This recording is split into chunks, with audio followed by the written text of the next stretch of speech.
The second reading today is also from Genesis, completing the story.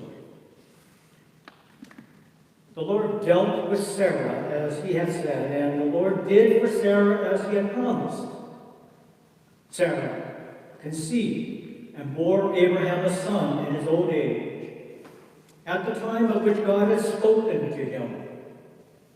Abraham gave the name Isaac to his son, whom Sarah bore him.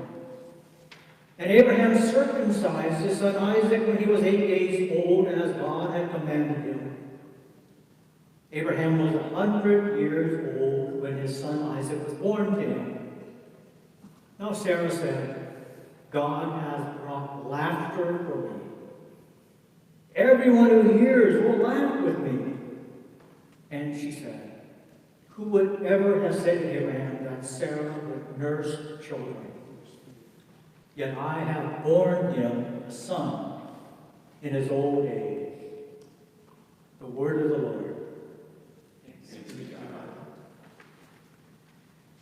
I came home to our Chinatown apartment after a week at Westminster Woods attending a junior high church conference. I asked my dad, where's Mom? She's in the hospital. What? Is she all right? You have a baby sister.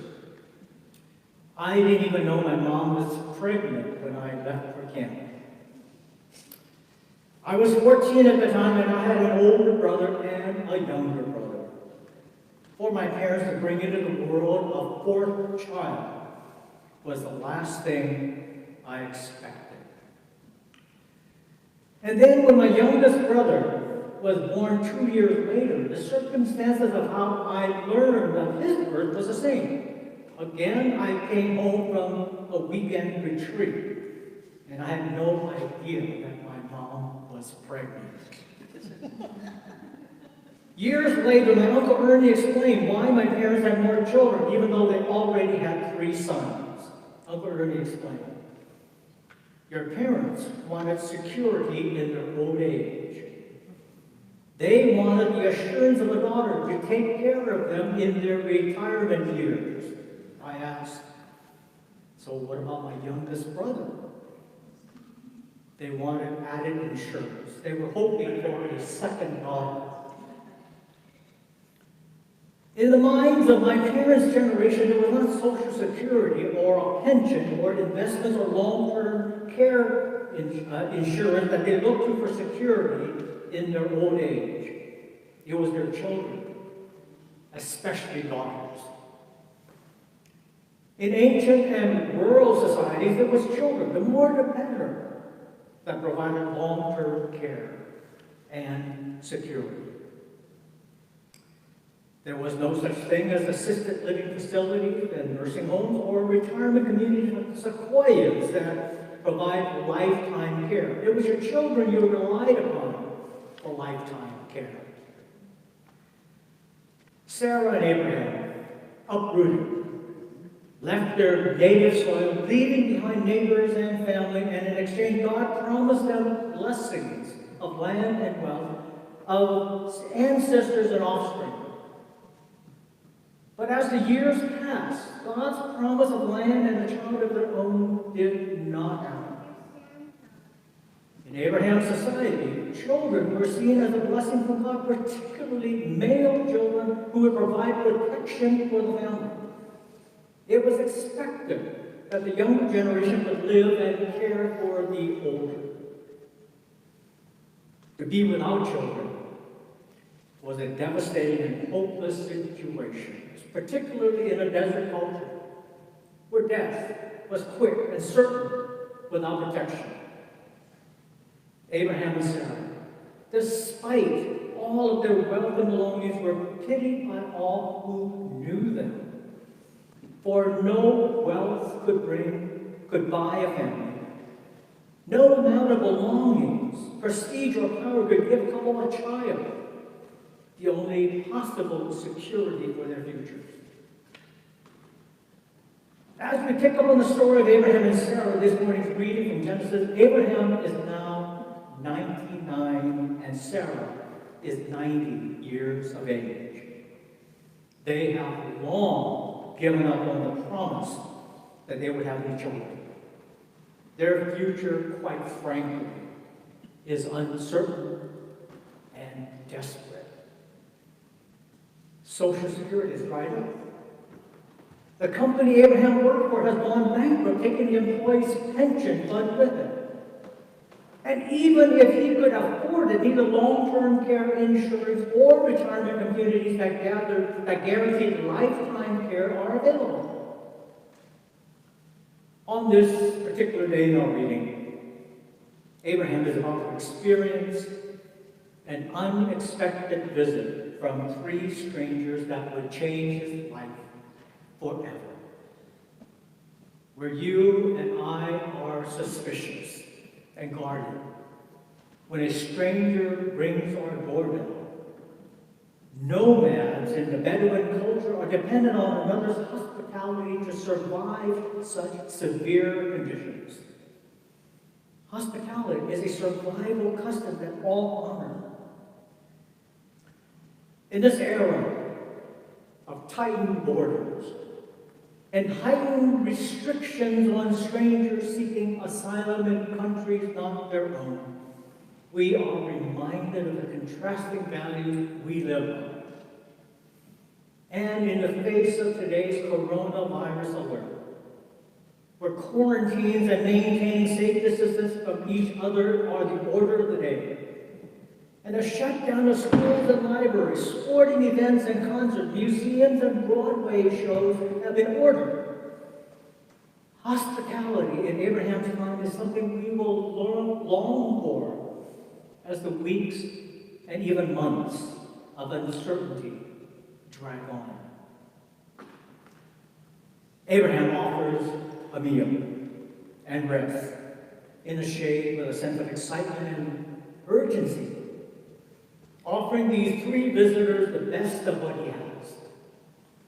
When the strangers finish eating, they announce the purpose of their visit. They have come to deliver a birth announcement. These strangers tell Abraham and Sarah that they are going to celebrate Sarah's 91st birthday in the maternity ward.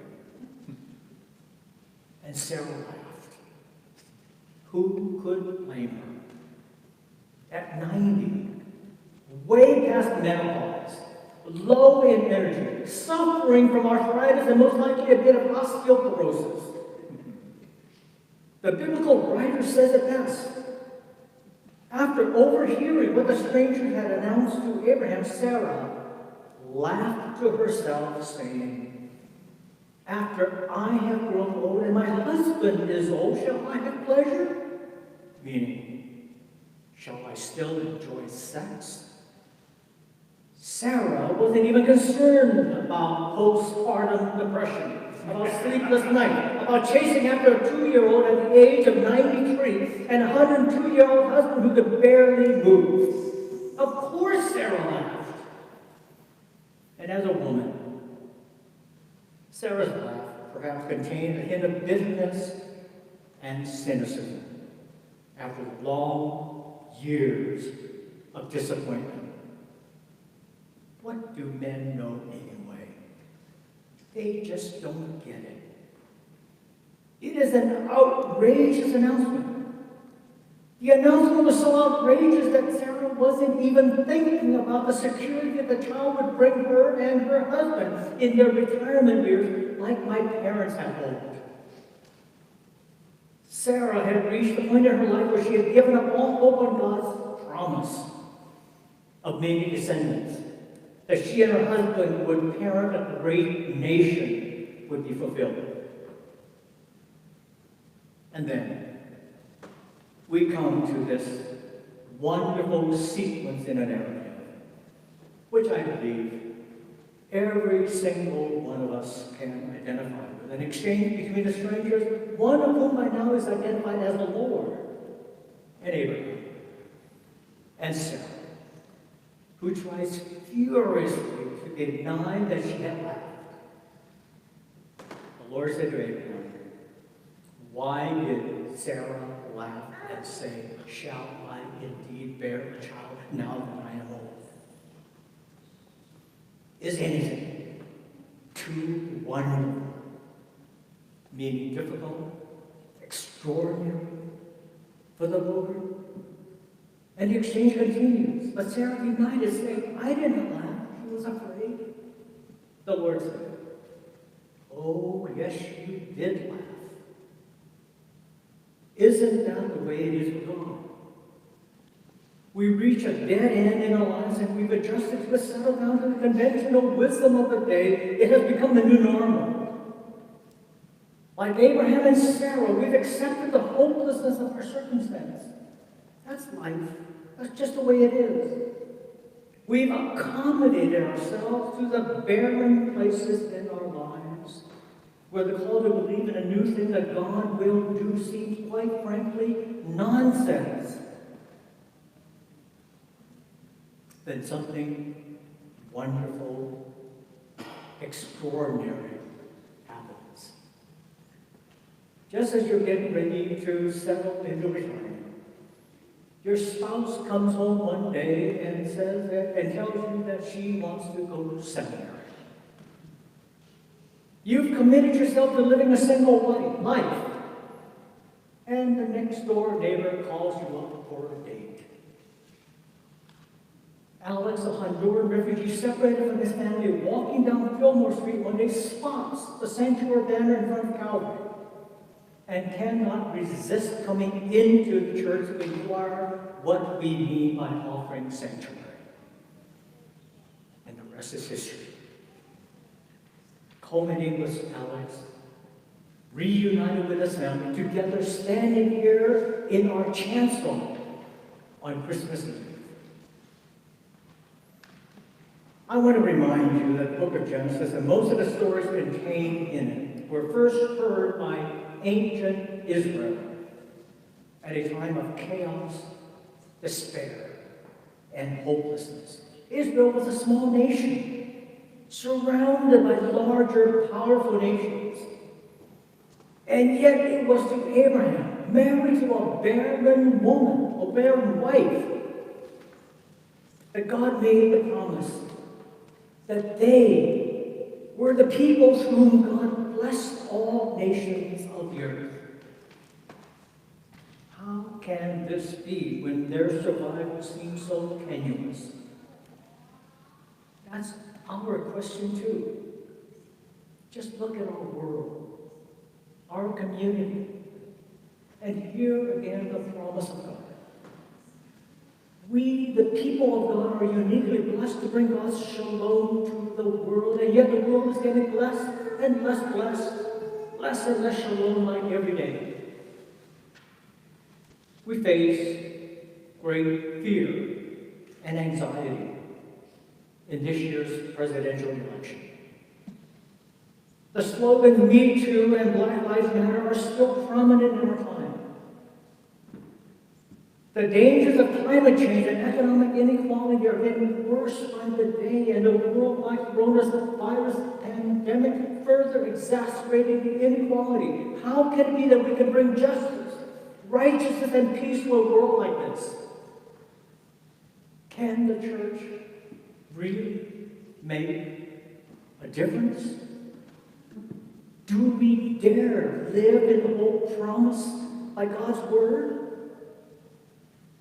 Or do we laugh? But you see, it is God who has the last laugh. Is anything too wonderful for the Lord? I didn't learn about this until the Hollywood film Hidden Figures told the story about the small cadre of black women, perhaps 3 dozen, who at mid-century served as mathematicians for the space agency. Katherine Johnson, who died earlier this year at the age of 101, was the only one still living at the time the film was released. Wielding little more than a pencil, a slide rule, and one of the finest mathematical minds in the country, Katherine Johnson calculated the precise trajectories that would let Apollo 11 land on the moon. And after Neil Armstrong's history-making moonwalk led it return to Earth, a single error, she well knew, could have dire consequences for craft and crew. Mrs. Johnson was rigorously educated, supremely capable, yet largely unheralded, who, well before the modern feminist movement, worked as a NASA mathematician. But it was not only her sex that kept her long marginalized and long unsung. It was also because she was African American. In early 1962, a few days before he prepared to orbit the Earth in Friendship 7, astronaut John Glenn made a final check of his planned orbital trajectory.